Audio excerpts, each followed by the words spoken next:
আসসালামু আলাইকুম। আশা করি সবাই ভালো আছে। এখানে আমার মিষ্টি কুমড়া চারা ছিল, ডান্ডিগুলো দেখতেছেন, এগুলো মিষ্টি কুমড়ার চারা। কিন্তু আমি শুক্রবারে ভিডিও দিয়েছিলাম, কিন্তু আজকে চারা নাই। কারণ হলো আমি সাথে ভালো কিছু হইলে রাখা যায় না, বিভিন্ন মানুষ আছে না বলে কেটে নিয়ে যায়। তাই আমার মনটা খুব খারাপ ছিল। বাদ বাকি যা ছিল কচি পাতা বেশিরভাগই নিয়ে গেছে। আমার মনটা খুব খারাপ ছিল দেখে আমি বাদ বাকি যা ছিল কেটে ফেলেছি। সাথে এলো সিম গাছ। কি করবো বলে ভাড়া বাসা, কিছু রাখা যায় না। ঠিক আছে, খুব কষ্ট লাগতেছে আমার কাছে। একটা গাছ বড় করা যায় না।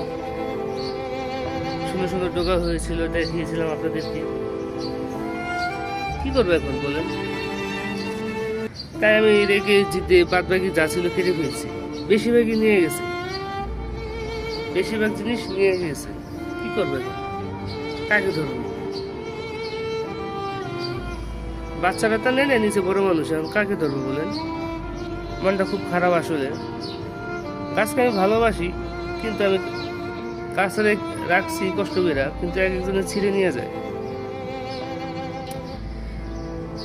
খাওয়া ভালো জিনিস, কিন্তু বইলা খাইতে হয়। কিন্তু এক অন্যের জিনিস আমি মেহনত করতেছি, আমাকে না বলে আমার জিনিস ছিঁড়ে বেড়ে নিয়ে যাবে। বলতে তো পারতো, বললে তো আমি নিজেই দিয়ে দিতাম। আমি তো আর একা খাবো না, সবাইকে মিলে খেলে তো জিনিসটা অনেক সুন্দর লাগে। আর সাত বাগান করলে তো একা খাওয়া যায় না, সবাইকে নিয়ে খেতে হয়। কি করবো এখন বলে? পুরো গাছে আমি কেটে ফেলেছি। সবাই ভালো থাকবেন, সুস্থ থাকবেন। সবাইকে ধন্যবাদ জানাই। আসসালামু আলাইকুম।